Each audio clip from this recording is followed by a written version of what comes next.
Hi, this is Dr. Victoria Nalule. I'm the Executive Director of an NGO called the African Energy and Minerals Management Initiative.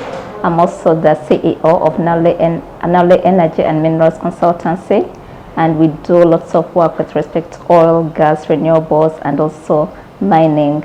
So today I've been invited at Greenwatch. It's an NGO based in Uganda, which is focused on environmental and natural resources. And I was asked to talk about issues concerning energy, the youth, and climate change, but also informally to see how I can inspire the employees at Greenwatch. So before I start with our discussion today, I'd like Samuel to briefly tell us about Greenwatch and also introduce the Greenwatch team. But before that, today I came with my sister, my baby sister. She's called Lucy Blake. She's in P7, but I wanted her to just get motivated, because at the end of the day, when we're talking about the energy sector, when we're talking about the mining sector, when we're talking about climate change, we have to think about the future generation. We have to think about the young people, so they should know what is going on. Lucy, do you want to introduce yourself? Just say hello. Okay. Hi, my name is Lucy. My school is Engineer School. Okay, thank you, Lucy. So, Samuel, I will give you the floor to tell us more about Greenwatch and what you expect to learn from me, and also to introduce your team. Most welcome to Greenwatch. Now, Greenwatch is an environmental rights advocacy NGO. It's been in operation for close to 26 years now. We started way back in 1995, and we base our focus on how to ensure that there is local participation in the protection and conservation of the environment. In our mission is to ensure that everyone enjoys the right to a clean and a healthy environment, and we ensure that through trainings. We do public interest litigations on environmental issues. We do train locals on environmental monitoring and protection. We also partner with other organizations to do projects in waste management, plastic management, and issues to do with environmental law. With me is Greenwatch team. I don't know whether it's prudent for me again to introduce myself, but I am Samuel Okrot. I work as a research officer here at Greenwatch. I've been in Greenwatch for the last 3 to 4 years.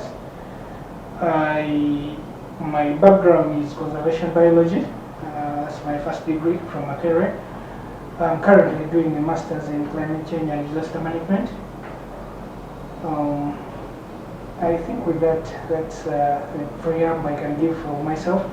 I'll let my colleagues introduce themselves so that we get to hear from them. Thank you. Thank you. I am Daphne Kamuntu. I'm a legal officer at Greenwatch. I hold a Bachelor of Laws degree from Makerere University and a postgraduate diploma in legal practice from Law Development Center. Thank you. Yes, hello. My name is Nandala Isaac Fred. I'm a forester by training. I did a bachelor's in forestry from Makerere University. At Greenwatch, I'm a research officer since 2020. Thank you.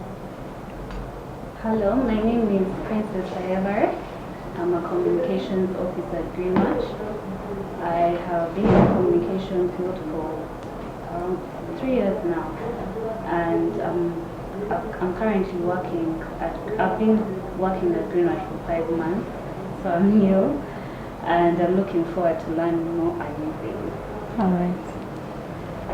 Thank you very much for the introduction. Most of the people who follow me on YouTube, they know.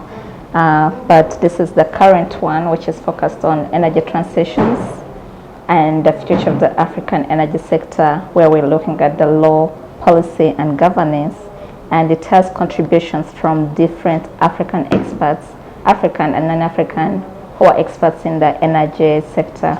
So in this book, in the first chapter, I introduced the issue of energy progression, where we're talking about environmental protection.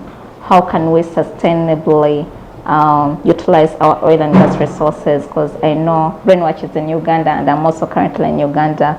We have our 6.5 billion barrels of oil, but with the public pressure, with the climate activists, there are always concerns of whether we should really utilize the oil and gas or we should shift to renewables.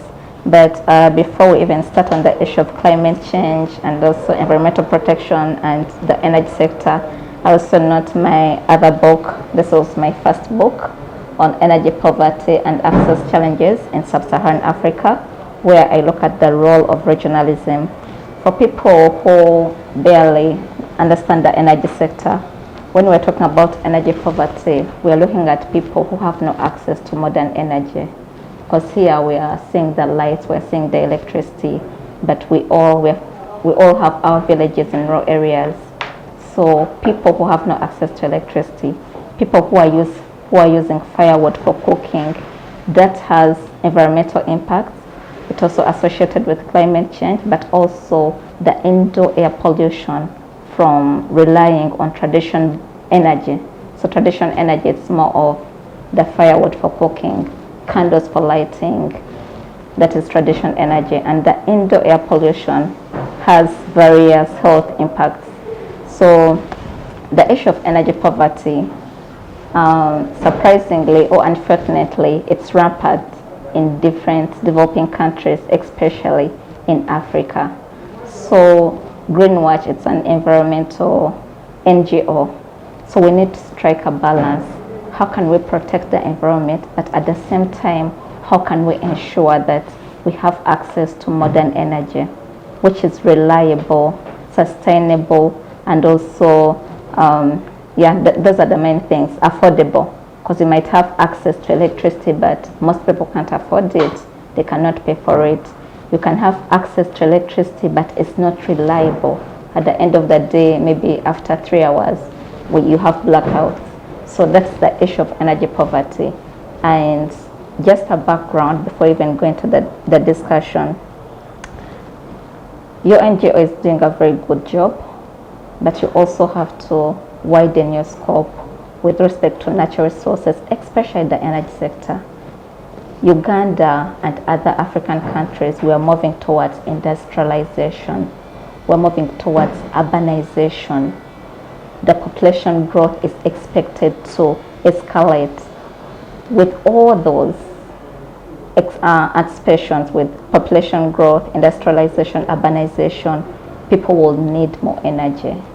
So how do we strike a balance between protecting the environment, but also ensuring that we have enough energy to go through industrialization, to go through urbanization?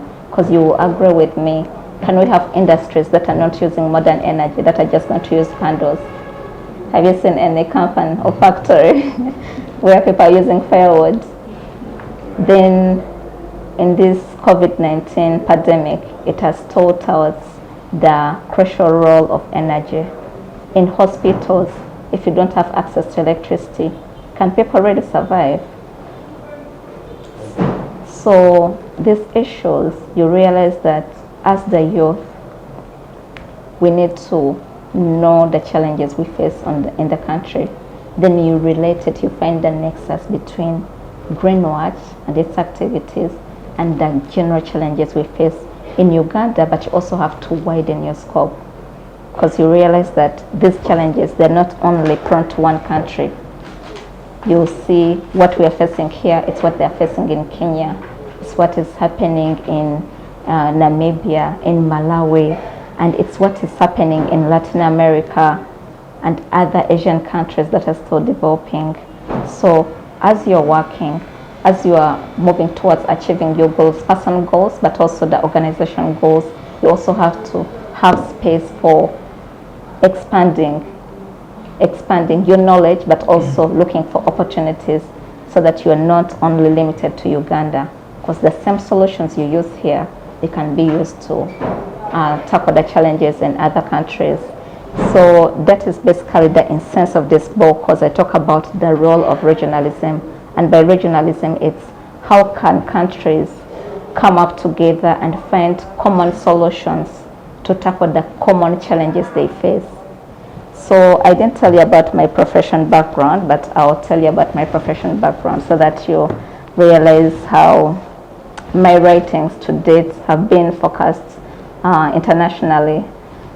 So I got my PhD at the age of 29 years, and I was one of the few people who got a PhD in less than 3 years, below the age of 30. And I've worked with different organizations, international organizations, but also some organizations and companies in Uganda. First worked with Kakura and Company Advocates, your neighbors there.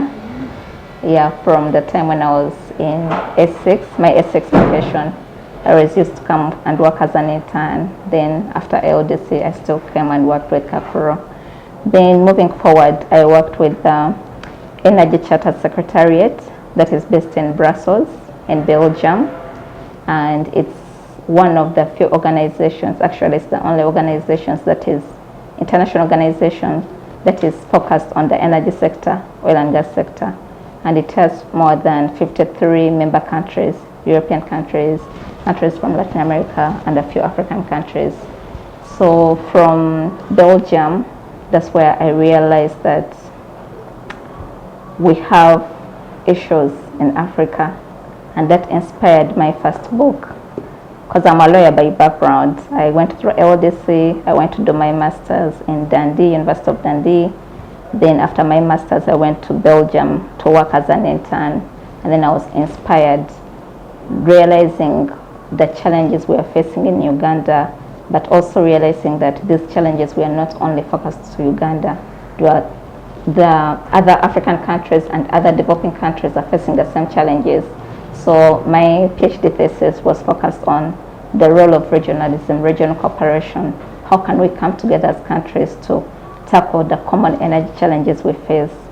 So from my PhD, I worked with the East African Community Secretariat in Arusha, Tanzania, where I worked with the Energy Department. I also worked with the Southern African Development Community in Botswana. I worked with the University of Dundee with the Extractive Hub project, which is funded by the UK government, where we used to advise different countries' governments with respect to managing or governing the extractive industries, that is oil, gas, and mining. And then from there, I worked with the Columbia University, where we also used to advise governments on issues of natural resources governance. And then I got interest in arbitration, because like I told you earlier, you always have to move forward with what is happening.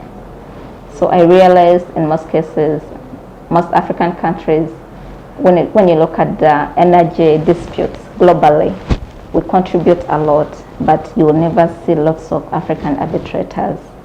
So at a conference where I was invited, I was actually just attending. It was International Energy Arbitration in Africa and the Middle East. And on the panel, there were no Africans. So I asked, why are you discussing African issues when we don't have African experts? So that also triggered my mind. I'm like, okay, I'm into the energy sector, but then you realize there's some other issues we can really get involved in. So you always have to look out for opportunities. So that took me to work with another NGO based in the US. It's called the International Arbitration Case Law.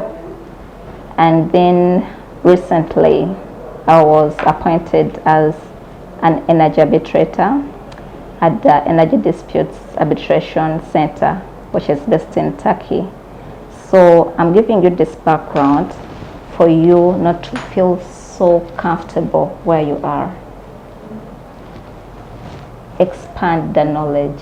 You know we have challenges, environmental challenges. The question is, how can you use your knowledge and the solutions you have found here to expand beyond Uganda, but also as like, because you're still young, I know you're still young, but also as the youth, to dream big, not to be comfortable. Because at the end of the day, where there are challenges, there are opportunities, career opportunities, but also opportunities with the kind of work you're doing. But to be one of the people who's taking lead in creating this solution and also taking up these opportunities, you really have to be outgoing. You need to work hard, that's the first thing obviously, but also you have to believe in yourself. So that's just the brief about me, but maybe one last thing I forgot. My other new book, it's not here, it's focused on land law and extractive industries.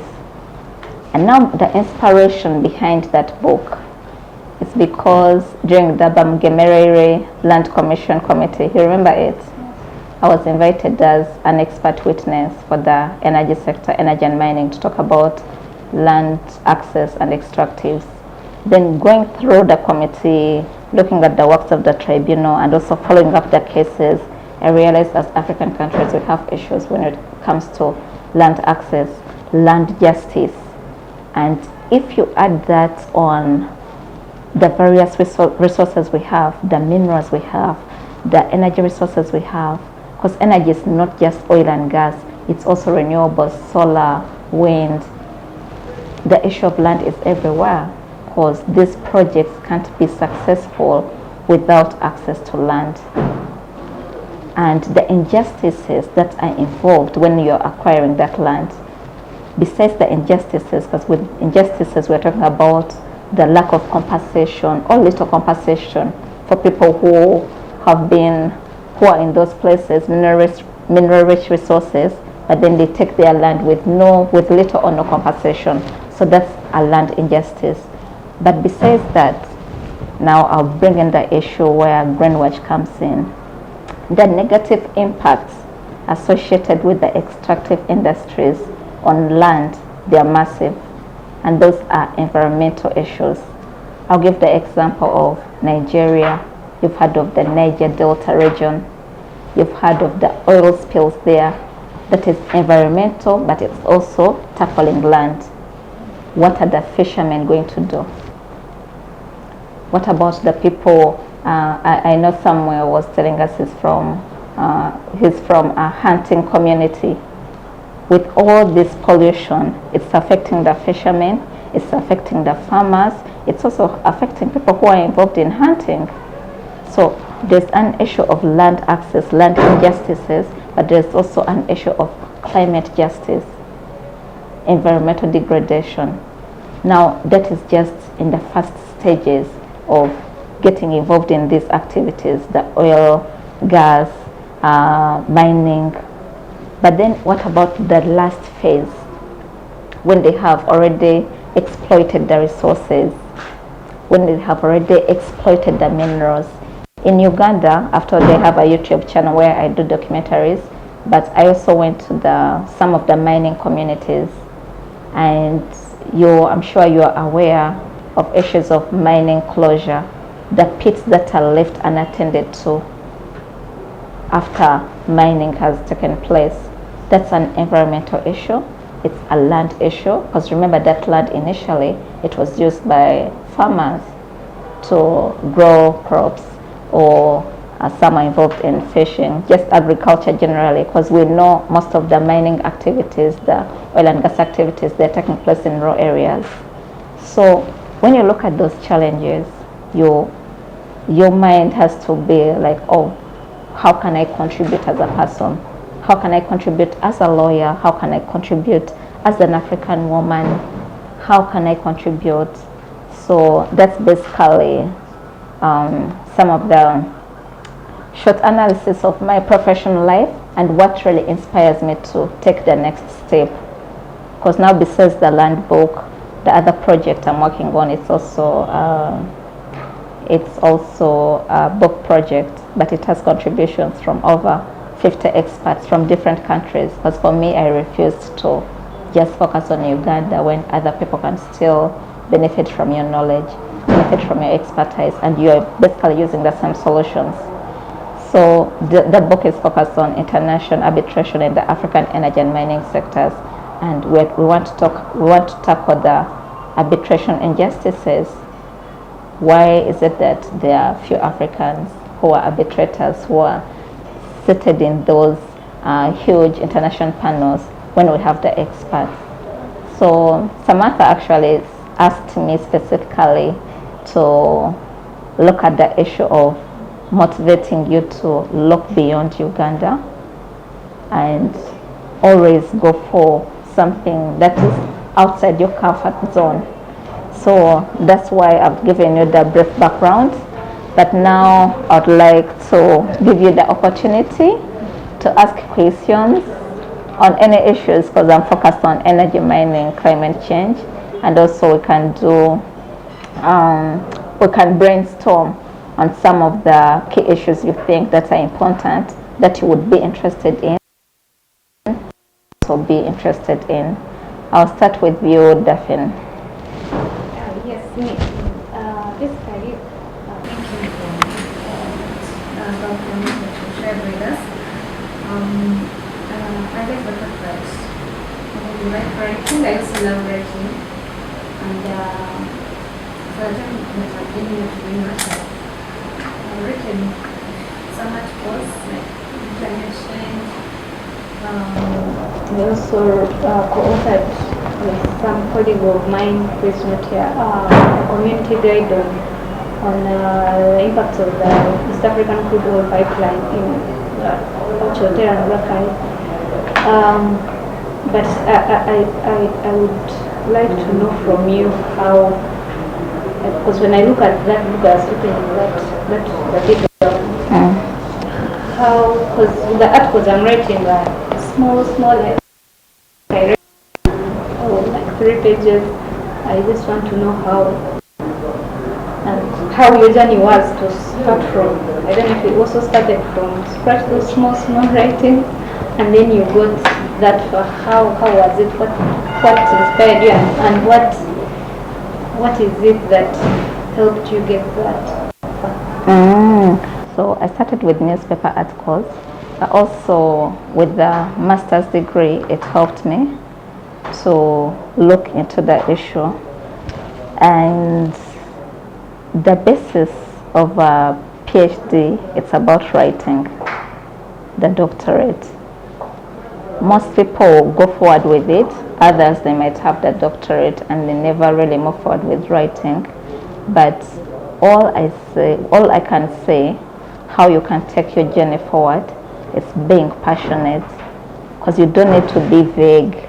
You really have to find some topic you are passionate about. In that, Daphne, if you know you're going to spend the whole night doing research, it's research in something you love, because you never get tired. You will get tired, but you still love it. You'll be like, oh, I'll keep pushing. And the other thing is, you really have to believe in yourself, because right now, what I can see right now, you already have the potential because you've published. Because with writing, it's writing. You have to write. You have to write. And you don't have to judge yourself. You don't have to be so hard on yourself. Because if I look at my writings, even 3 years back, even like with my first book, it's a good book, but if I look at where I am right now, I see I've learned a lot. So you don't need to be so hard on yourself. When you feel you are ready, you have an article that you want it to be out, and someone is willing to publish it, go with the flow. Then as you progress in your professional life, in your personal life, you become more critical. Because as you are starting, you're basically producing other people's work. Yes, you will add some knowledge, but at the end of the day, everything has been written about. But then the focus would be, how critical are you? Where is your voice in all this? Because when we're talking about environmental protection, energy, mining, you'll find many books, you'll find many articles, but where is your voice? Where is Daphne's voice? What message do you want to communicate? And you cannot communicate a message without finding out what exactly is the problem. So like I told you, like my rating, it's also shifting. Because initially I'm like, oh, energy poverty. But then you say, and we need to transition to a low carbon economy. And then you're like, but how are African countries going to be affected by this? Already the finances for oil and gas projects, they're declining internationally. So at this stage, we need to find a common ground where we can still protect the environment, but we can also still be sure that our countries are not left behind. We are still sure that we shall go through industrialization having the necessary energy we have. We shall go through the urbanization, because people in rural areas, it's not going to be rural areas forever. It's not going to be that deep massacre forever. We really need to shift. And looking at how the developed countries have been shifting, you ask yourself, how can we achieve this with the current move to transition to a low carbon economy, with the 2015 Paris Agreement that is focused on climate change? So that's the problem. And once you find the problem, your research progresses and you find a solution in your research and your voice. Because now in this book, the first chapter of this book, I introduced a new concept called energy progression. Because after further research, realizing I knew I am already aware of the challenges we face in Africa. Now this is my first book. I'm already aware of the energy challenges we face in Africa. But now we're faced with the big challenge of climate change. The discussions internationally, they're really focused on renewables. I'm from Uganda. We are excited about oil and gas. So how can we utilize this oil and gas in a sustainable manner so that our people also benefit and we can be able to go through urbanization? So that was the question I had behind before I published this book. And then I noticed, like I told you, I realized that this is not a problem for Ugandans only. Other African countries are going through the same thing. Nigeria, Namibia has also just discovered oil. Mozambique, they have gas, and all these are poor countries. So how can we have a voice as African experts? So this book is edited. So I did the first chapter where I introduced the energy progression dialogue. This is a novel concept which I introduced myself. Because I did my research, I'm like, I know we have these concepts of energy transitions, we have concepts of energy poverty, but as developing countries, we need to progress from one energy use to another. So I introduced the energy progression dialogue. Now this is my voice. I already know what's going on, but now I'm like, according to me, this would be the solution for us. Then I got other people, because this is an edited book.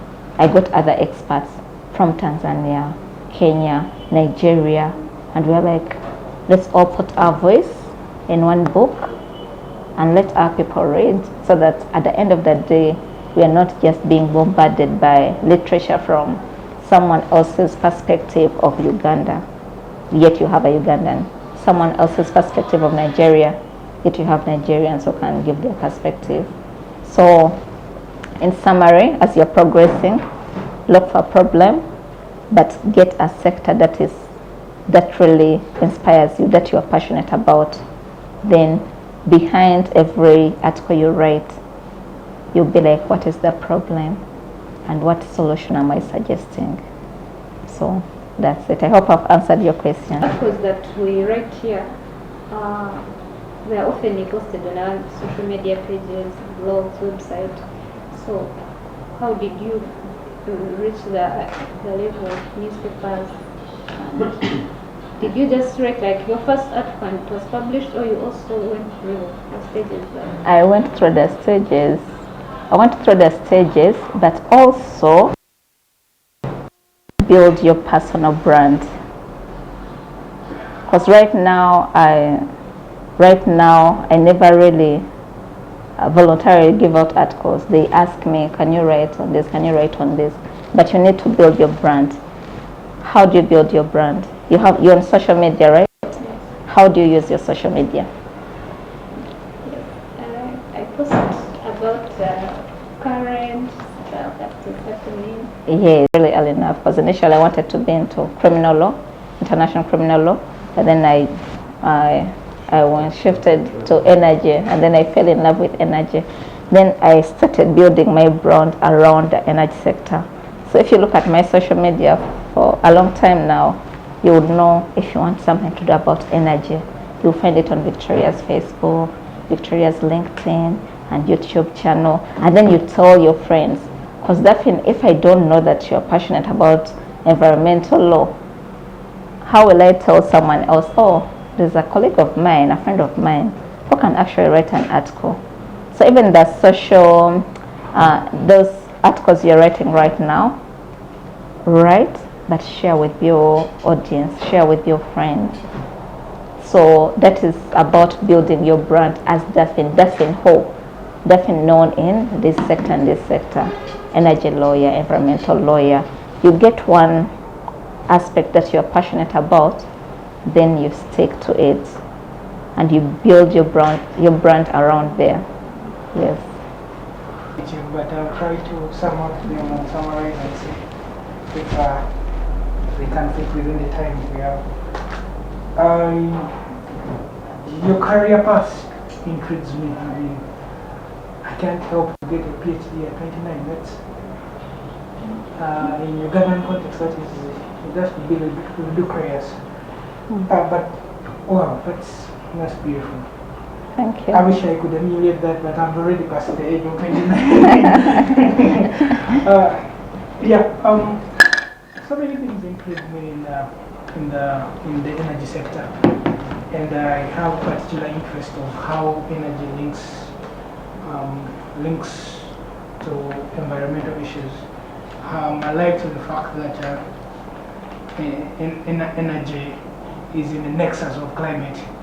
So I'm more interested in finding out how can I solve a problem that exists between providing better energy options in the attempt to abate climate change issues, impacts.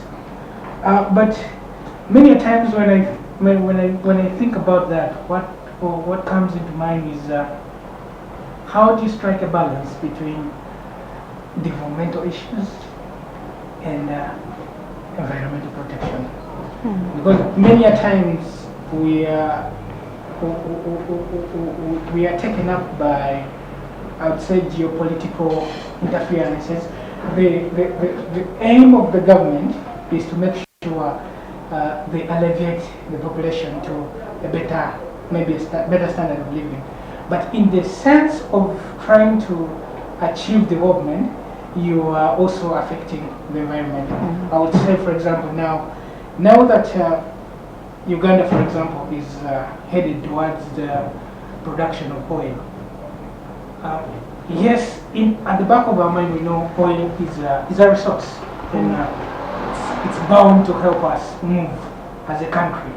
But then we also know the effects of the oil production itself and the products of the oil towards the environment.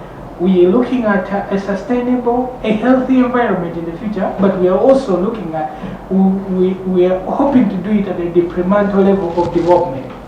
So how do we connect these dots between environmental protection and extraction of minerals? That's one thing I wanted to find out. Then I realized you talked about the academic path and how you managed to strive through and get to the. But I would want to imagine a situation whereby you are juggling between profession, academics, and family. This, how did you manage it? How did it work out for you?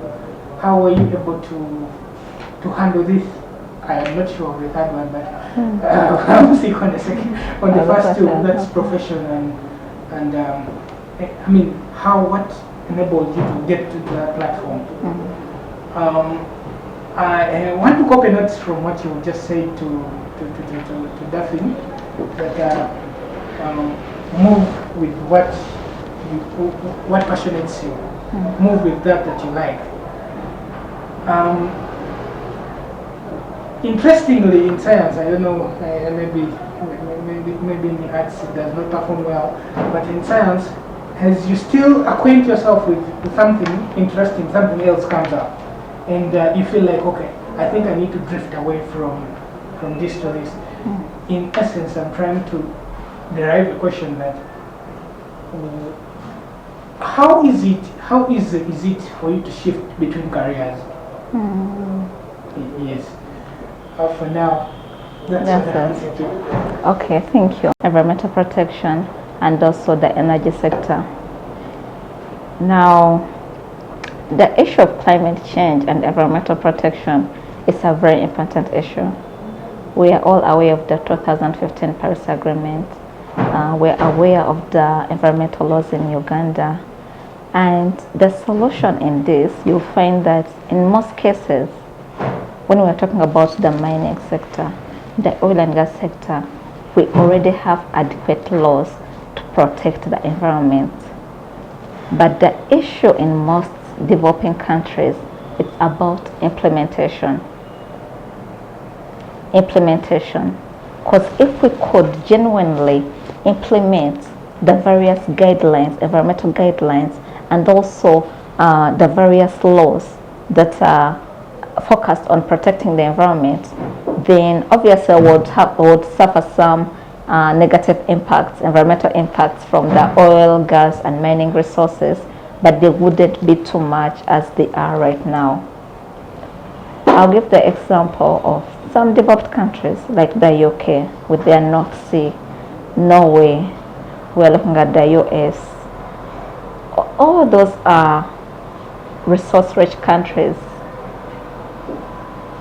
But why is it that the same environmental standards are not applied in Uganda, the standards that are being applied in the UK? Because remember, with the energy sector, it's a very expensive sector.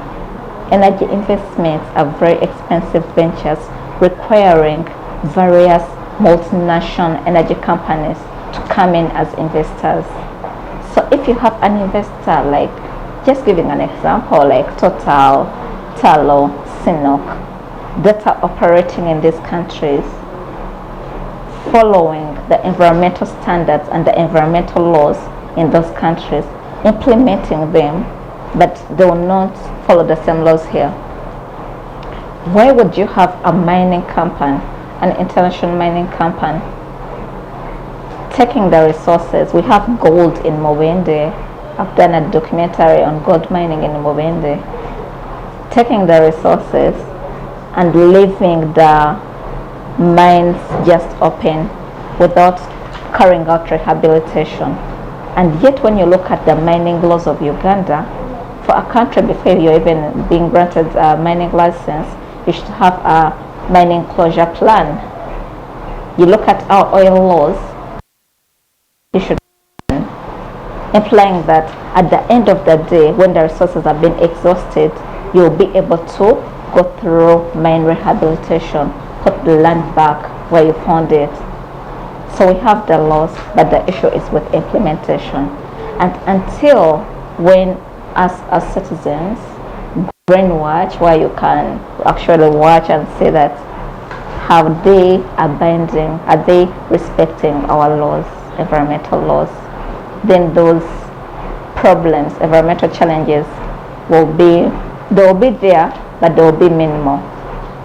I'll take you with the issue on the Niger Delta, the oil spills that have been happening in the region, the gas flaring. There are many developed countries that have gas, but they never flare the gas the way they flare it in Nigeria. They never flare it the way they flare it in South Sudan, and yet there are laws in those countries. Then you see the issues of governance, lack of transparency, corruption being most of it, that we have all it takes to protect the environment, to develop ourselves, because Norway is a good example of an oil-rich country that was just very poor, but with the oil resources they had, they were able to elevate to one of the most powerful countries in the world, but using oil. But look at the environmental impacts in those countries. They are minimal compared to what we are facing, because we have the laws. We are signatories to various international treaties, environmental treaties. We have our national laws. We have our regional laws if you go to the East African community, but the issue is with implementation. And until we learn to make companies accountable and also to stick with our laws, then that means it will be hard for us to benefit from the resources, from the various resources we have for economic development, and at the same time protect the environment. So that's one part of it, to answer your question. But the other thing is the issue of digitalization and technological advancements. I'll look at the issue of oil and gas. There are various ways we can utilize the resources in an environmentally friendly manner. We have various technologies. We have carbon capture as one of the methods. So as societies progress, because we all know about the Stone Age era and how we've been able to move from the Stone Age era to progress to a modern era, we're moving. But as you're progressing, there are technological advancements, innovations. So how can we use technology to minimize the environmental impacts associated with oil, gas, and mining activities? That's one question. How can we ensure that instead of flaring the gas to pollute the entire community, how can we ensure that we can utilize that gas and use it to electrify electricity to the poor communities? In West Africa, they have the project called the West African Gas Pipeline, and one of the aims is to show how West African countries can actually utilize the gas resources they have, because it's estimated that the gas that is being flared in Nigeria, it can actually electrify the entire ECOWAS region. So why is it that African countries, we cannot just utilize those resources instead of flaring it and polluting the environment? Why can't we utilize technology? Because the technology is there, it's already being used in other countries. But as the youth moving forward, as the upcoming experts, you have to be practical. We shouldn't always play the victims of, oh, okay, it's climate change, let's not utilize our resources, let's stay poor because it's going to affect the environment. The question is, how can we utilize technology innovations to ensure that we utilize these resources in an environmentally friendly manner so that we elevate our people from poverty? And that's actually the essence of this book, because there are many climate change activists. If you ask them how can we really utilize technology to protect the environment, but also to ensure that the poor countries can still utilize their resources, the answer is always, oh, leave the resources in the ground. But then you're like, oh, but we have many poor people who are relying on less than $1 per day. We have many people in villages who are using firewood for cooking, candles. We have many hospitals where many people are dying because of lack of access to electricity. We would like our countries to go through industrialization. We want to go through urbanization, and all this will require energy, and not just renewables, but all the energy resources we have. But the focus is always, oh, you have to be focused on the environment, leave the resources in the ground. So as the youth, you have to be realistic of your own background, where you come from. Because me as Victoria Nalule, I've worked in different countries, worked with different organizations, but I will never forget that I'm from Uganda. I can't start, oh, this oil is bad, when I know that people were excited about the resources. My focus would be, what is the solution? What can we do to ensure that we utilize the resources in an environmentally friendly manner? so that we also go into the ranks of being a developed country. So my message would be, as you are looking at the natural resources, because exploiting these resources, it has various impacts. Positive impacts for development, obviously. Negative impacts, especially with pollution, because oil and gas, it's where there's oil and gas exploitation or exploration, you obviously have to be sure that there will be issues of gas flaring, oil spills. But the question is, how can we avoid these consequences?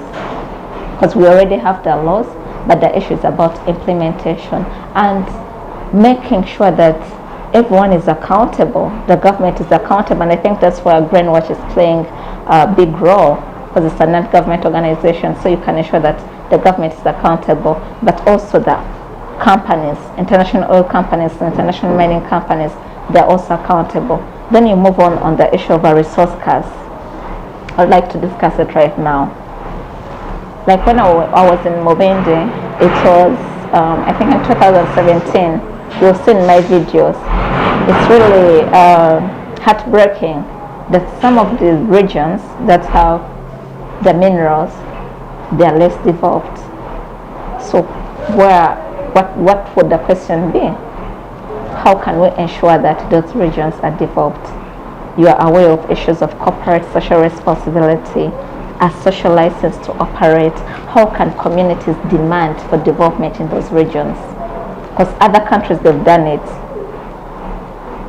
A company can get like a legal license to go and operate, get the resources, but then the communities are entitled to withhold their social license to operate. Because where there are protests, they're like, oh, if you're not going to construct for us a road, if we don't have hospitals here, then why are you taking our resources? So those are issues of social corporate responsibility, but they're also linked to the environment.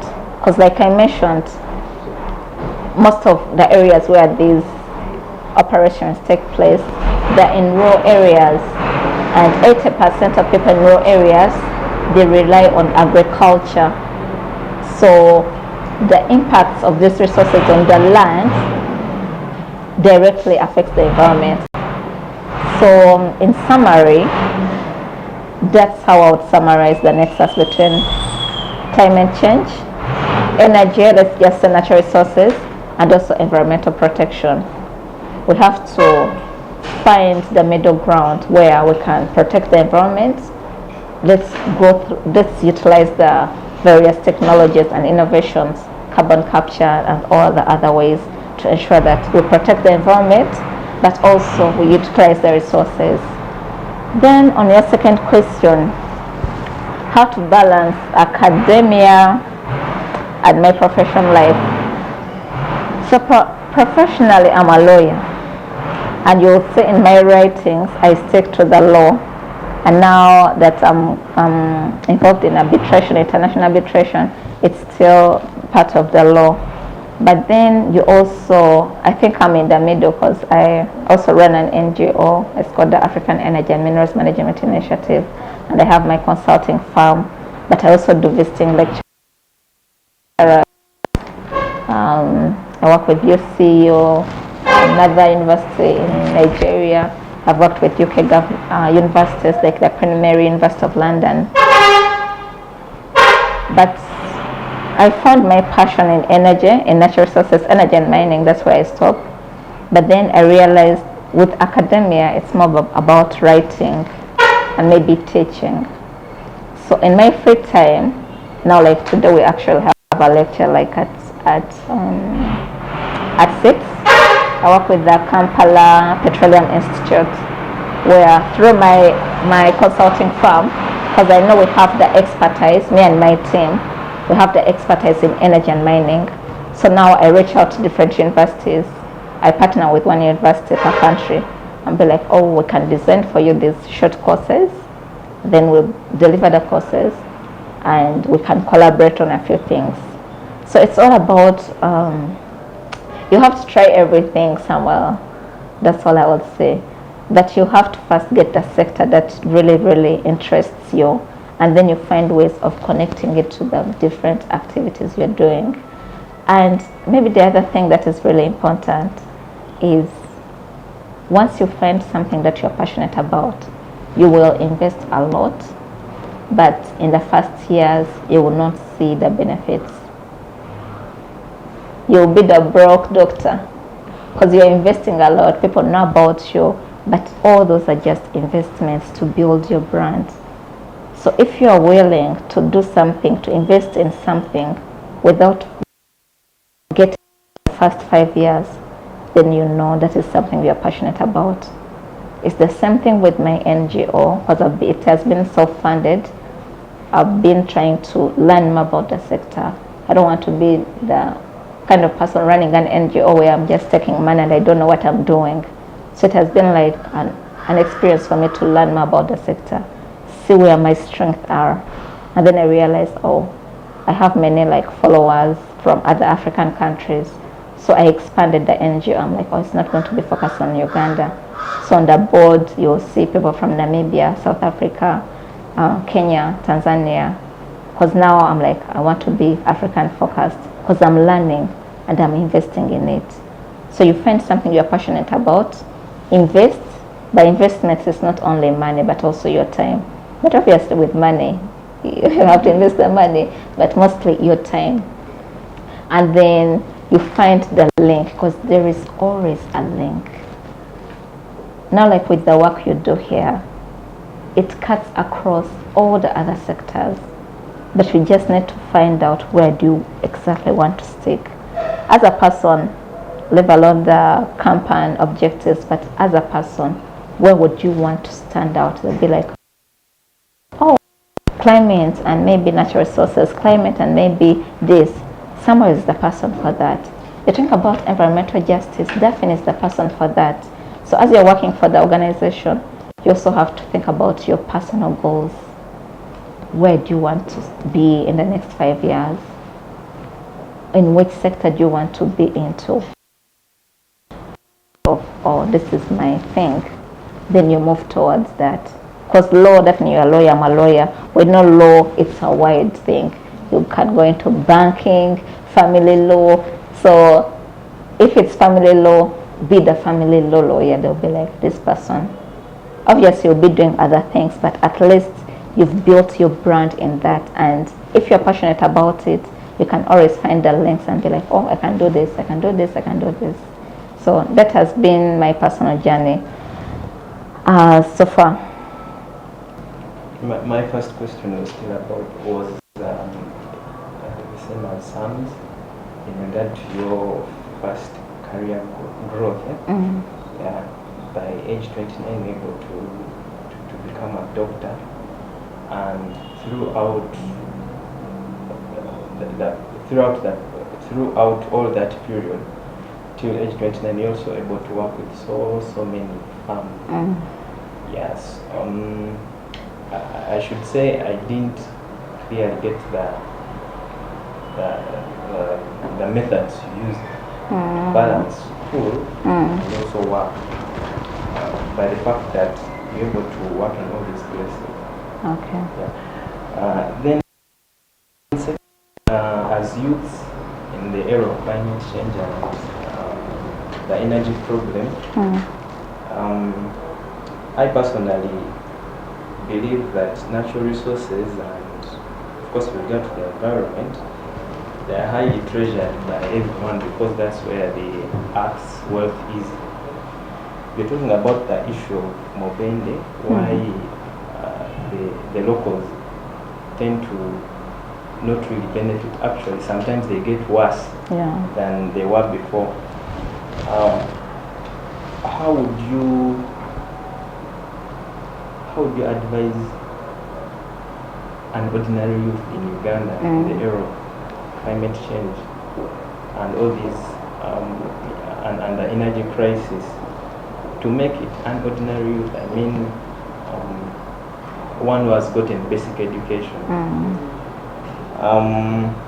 Yes, I think my question rotates around that. Okay. So the first question was like how I managed to go through all my studies and at the same time work with different organizations. So like I mentioned, you need to invest in yourself.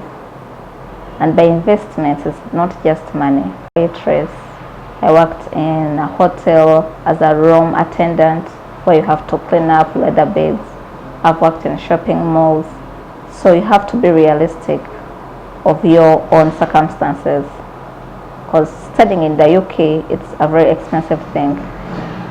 And as I was doing my casual jobs, I knew I'm getting my money. It's not a lot, but I'm getting my money. And at the same time, I can volunteer in these other organizations. Some of them were paying, but some of them it would be on a voluntary basis. Because I think one thing that really limits us is the expectation, trying to expect to get the profits at once without investing.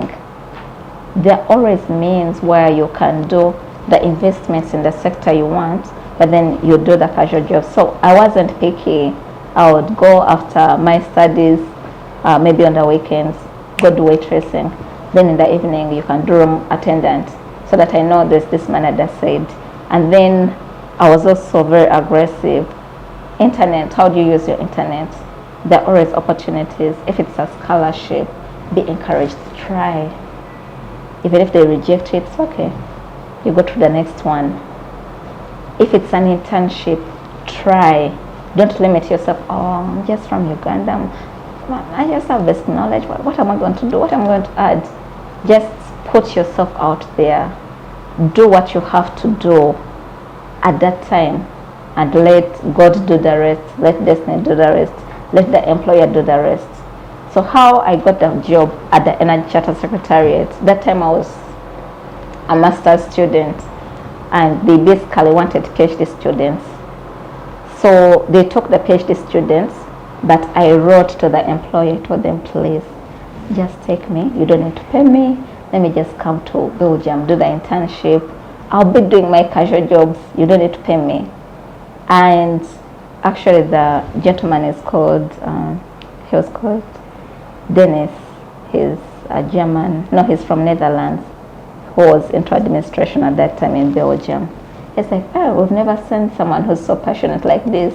Like, Victoria, sorry, you don't want us to pay you? I'm like, no, I just want to get this international exposure. Because that time I was doing my master's, remember? So, and I thought that was it. The moment I'm done with my master's, I just come back to Uganda, do my jobs. But when that opportunity came, and that time I wasn't qualified, to be honest, because there were people who are really, really qualified, I begged the employer, just take me in. I get this exposure. You don't need to pay me. I'll be working over the weekends. I'll work in the bar, work anywhere. But even if it's for 3 months, just put me in. So they took me because of the passion I had to forget where I came from. Because I think we were only 2 Africans at the time. But I didn't forget the Victoria Nalule who has begged to be in this position. I worked hard, I impressed my bosses. They decided to actually start paying me. They extended my contract. It was for 3 months, then 6 months. Then they kept me on. That's where I got the idea to do my PhD now on the topic. But it's because I was willing to be like, I'll take this next step. I just want to know how do you people work, you know? How is it? How does it feel like to work in Belgium? So that was it. But if I was timid, if I had these fears behind me, they will not even respond. So don't limit yourself. If it's an opportunity, whether you are qualified or not, go for it. Let them decide, but do your part. Do the next thing that you have to do. So that was the first thing.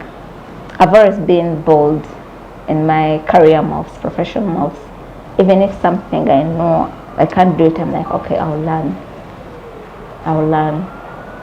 And then with investments, it's not only investments in yourself, but you also have to understand how will I add value to the organization, to the bosses? Are you the kind of a person who'll see an opportunity that you feel, oh, my boss might be interested in this? You're like, oh, maybe they're not. But or are you the kind of person who will share such opportunities? So I've always been like that. When I meet people, whether they're from different countries, I introduce myself. I'm like, oh, I'm interested in this. I can do this. Even if you're not paying me, I can do it. I can, I'll just come to learn. And it was the same thing when I started with Kakoro and Company Advocates. I remember Justice Kakoro. I was like, it's okay. I'll just come for free in my vacation because I want to learn. I want to know how do the lawyers do it. Along the way, obviously, there have been various disappointments. Various disappointments. Now, like before I went to Belgium, I applied to. I'm like, oh, let me come to do the internship. They're all sorry. So I got used to sorries. I'm not the kind of person who will get an email and I get disappointed because I'll be like, oh, okay, next move. It's not meant to be, but what's the next move?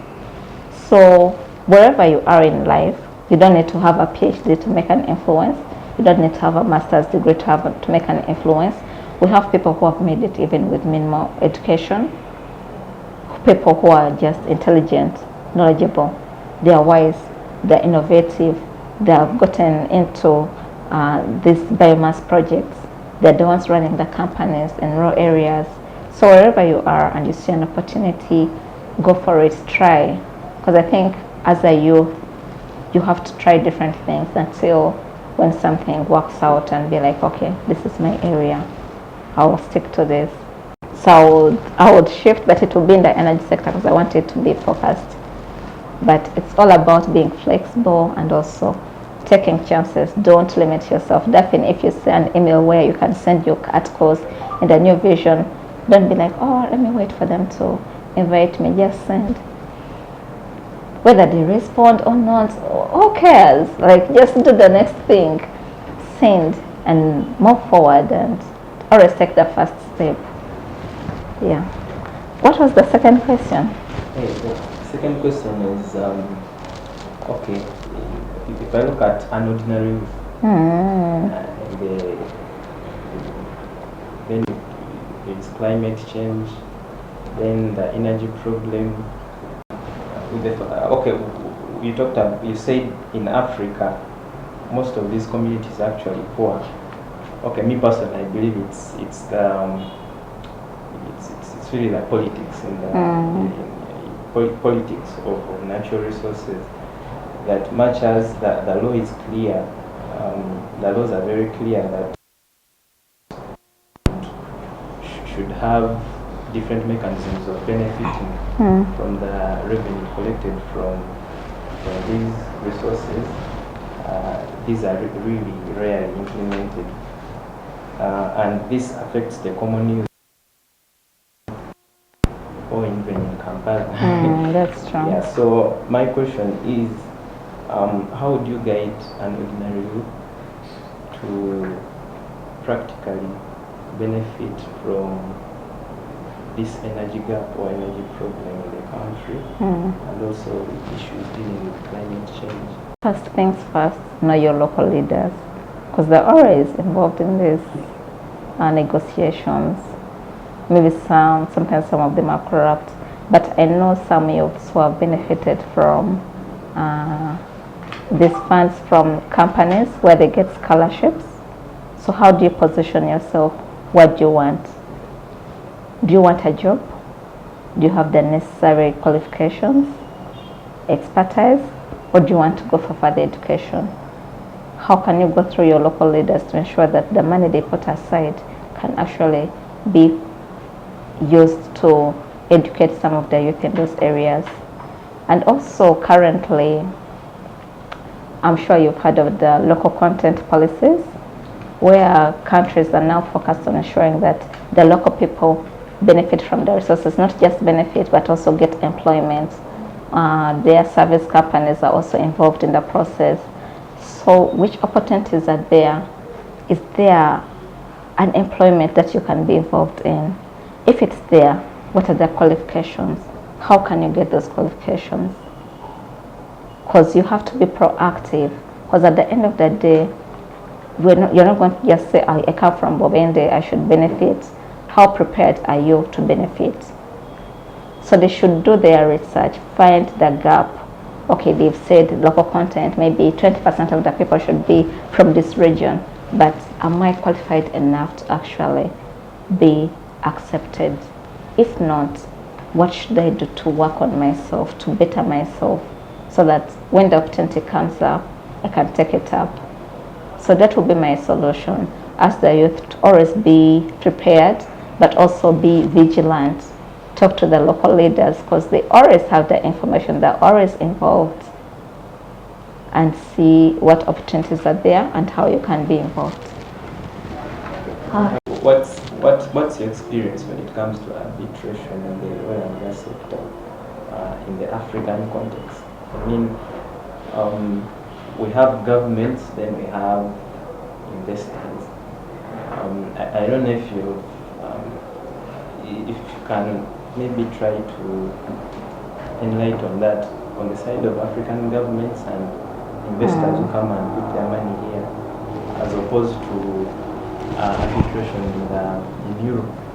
Arbitration is arbitration because to start with, in the, let's say in a petroleum agreement, you always have the arbitration clause, and in that clause, now this is where everything happens. Because in most cases, the investors might insist, or the seat of arbitration should be London, implying that they will focus on the laws of that place.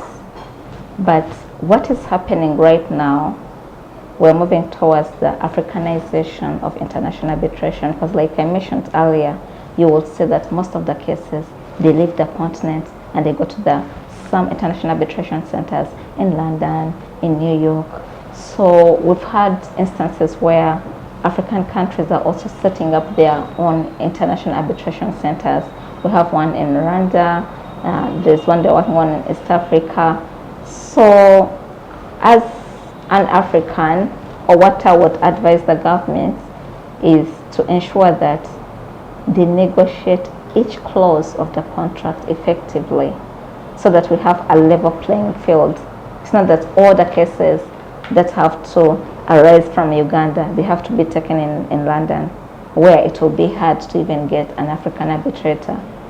And also to trust in their people, because we've had instances where they're even experts, African experts, but the governments would maybe prefer someone else, because we know we have that mentality where we feel like a foreigner is always better than a national, a white man is always better than a black man. So it goes on even in negotiating, even international arbitration. That's why you see in most cases, we have many cases coming from the African continent, the Middle East, but then there are few representatives on a higher level. But that is being solved right now, because now there are various initiatives to tackle the injustices, the lack of diversity in arbitration. Because lack of diversity is not only race, but it's also the gender. You find that arbitration is full of men, old white men. So you will see there are no women, there are no Africans, but right now there are various initiatives in different countries to tackle the issue of diversity, and also to ensure that everyone has a fair play. I just have one question related to the injustices in these areas. Like, we need to look at Africa as a whole. Like, when you look at areas like Goma in Congo, there's a lot of mineral. The Niger Delta, there's a lot of oil. So do you think that some of these injustices are also brought about because the settlers in those areas are not really sensitized, like they don't have knowledge about the energy sector, what is Most of the injustices are brought about because of greed.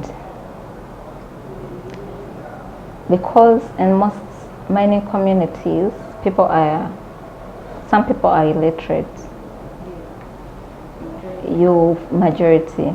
So you find that they don't know the kind of resources they have. Even if they don't know, or even if they know, they would give them out for pennies.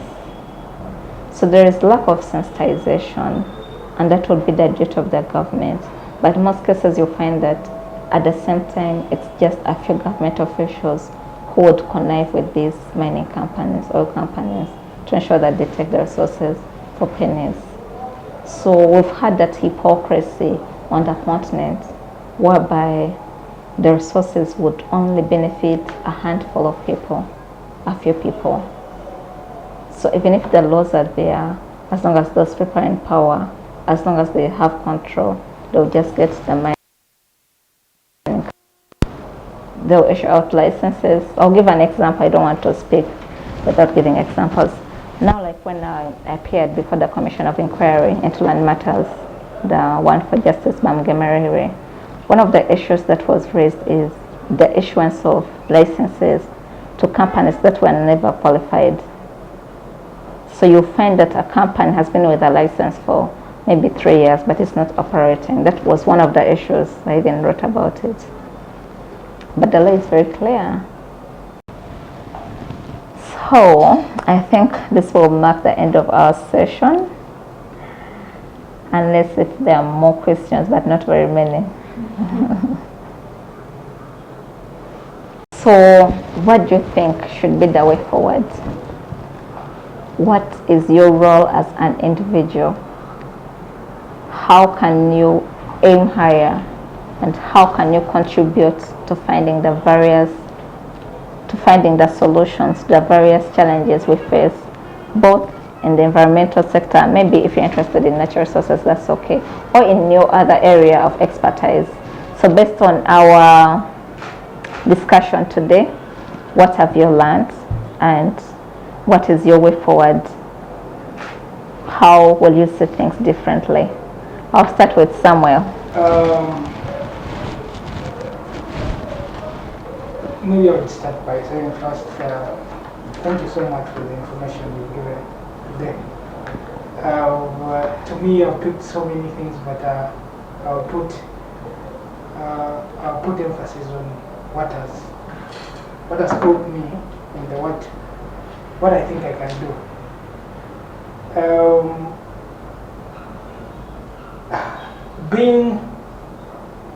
Being passionate about conservation, biology, or conservation of species, I pick something very, very inherent in this conversation.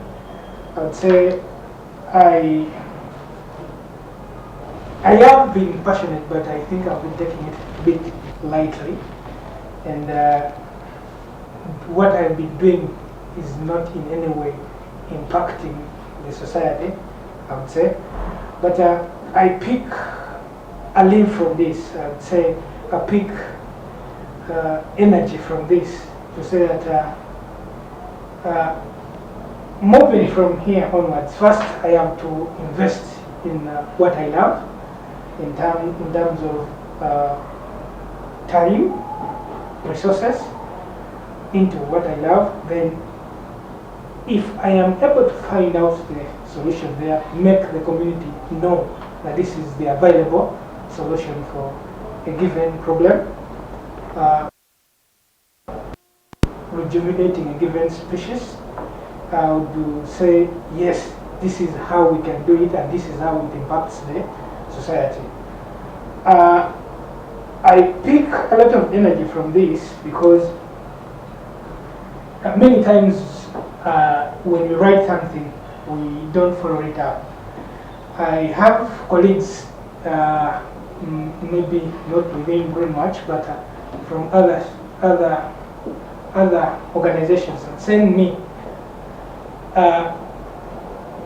articles to edit on their behalf. So it's like, look through this article.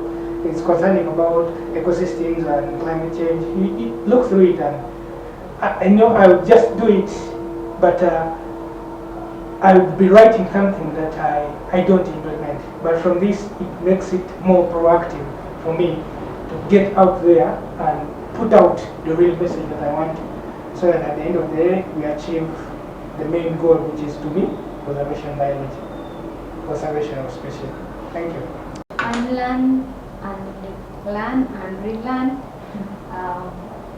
I've learned to be passionate about what I want, to be bold, to build my brand.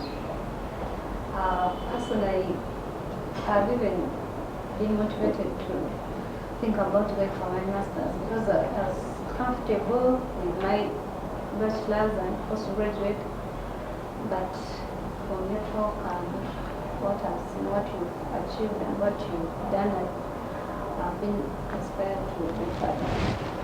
And I've also learned to think outside the box, not to concentrate myself on, like when you're giving the example, thinking beyond Uganda and other countries. So yeah, that's what I learned. Yes, I've learned so many things. I've learned not to be comfortable. But specifically, the most touching bit of it is we should be able to invest and not expect returns sooner. We should be patient, and because you have passion in something, in the end it will work out. So I've been able to learn this. In this advocacy work, sometimes I'm involved in ecological work, EIS and what have you. For you to build such a brand, you need to invest in yourself.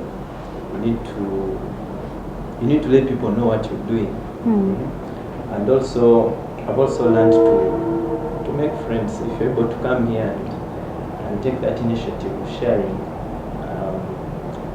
what you've done with us, then we should copy the same. We should go out there and tell people what we are doing, and that will make us accountable in order to keep the pace, in order to make sure we're still maintaining what we're doing. Today has been a really big learning process for me. I've learned to be bold. I was so touched by your story when you applied to go down. I was like, okay. So I've learned being bold is key. I've learned also have your own brand and build on your own brand. So I'm going to use my social media handle very well, because I also want people to know what exactly I do and what impact I want what I do to be interested. All right, environment, climate change, it's real, but finding that balance in different sectors, it's key. So you're on the right path, and don't ever forget that each one of us is special. I might have something special about me, but you need to find something special about you. Something special about you. Where would your star shine bright?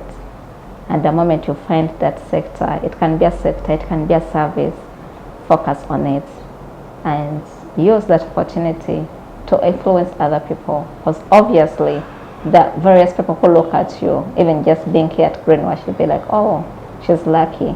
So always count yourself lucky. Always count yourself lucky for every achievement in your life. Always count yourself lucky. That's what I would say. Because the world is moving.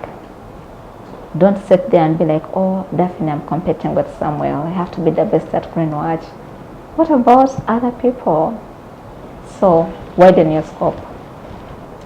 And always believe in yourself. Work hard. Take chances. But most importantly, build your brand when you are still young. Because 5 years from now, if you've been building your brand on small things, 5 years from now, you'll be a different person.